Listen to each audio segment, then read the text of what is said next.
હું છેલ્લા 13 વર્ષથી અહીંયા આગળ રહું, સોરી 2013થી અહીંયા આગળ રહું છું અને હર વખતે બિલ્ડર સાથે જ્યારે મિટિંગ થાય કે એમના માણસ સાથે મિટિંગ થાય ને ત્યારે એક જ વસ્તુ કહે છે કે ભાઈ પ્રોસિજર ચાલુ છે. પછી લાસ્ટ ટાઈમ અમે કોર્પોરેશનમાં પણ જઈને આવ્યા તો કોર્પોરેશનવાળા કહે છે ભાઈ ધર્મદેવ તરફથી કોઈ ફાઇલ ચલાવવામાં આવેલ નથી.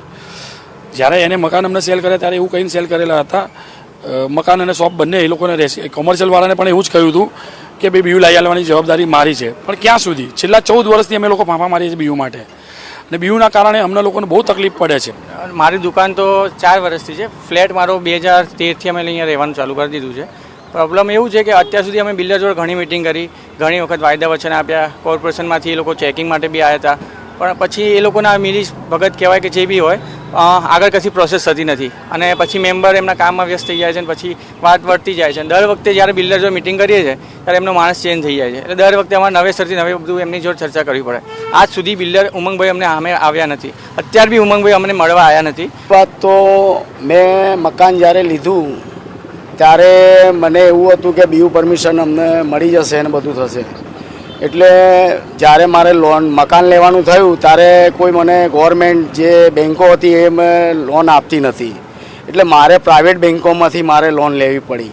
આજે પ્રાઇવેટ બેન્કમાંથી હું અત્યારે 15,364 રૂપિયા હું હપ્તું ભરું છું દર મહિને. હવે હું રિટાયરમેન્ટ માણસ, બીયુ પરમિશન વગરનું મકાન તો મારે લોન કેવી રીતના ભરવી, શું કરવું, અને અત્યારે નોટિસો આપે તો મારે જવું ક્યાં? नीलम राजपूत है। हमको 2 साल हो गया इधर मकान लिया तो हमको 15 लाख की लोन करानी पड़ी। अभी वो 15,000 महीने का भरते। हमारे हस्बैंड जो है किडनी पेशेंट हैं और अभी हफ्ता भी नहीं भर पा रहे हैं। यहाँ पे ऐसा हो रहा है और कोई बेचना चाहते तो कोई लेने को भी रेडी नहीं है और हम हफ्ता भी नहीं भर पा रहे हैं, बहुत दिक्कत में है।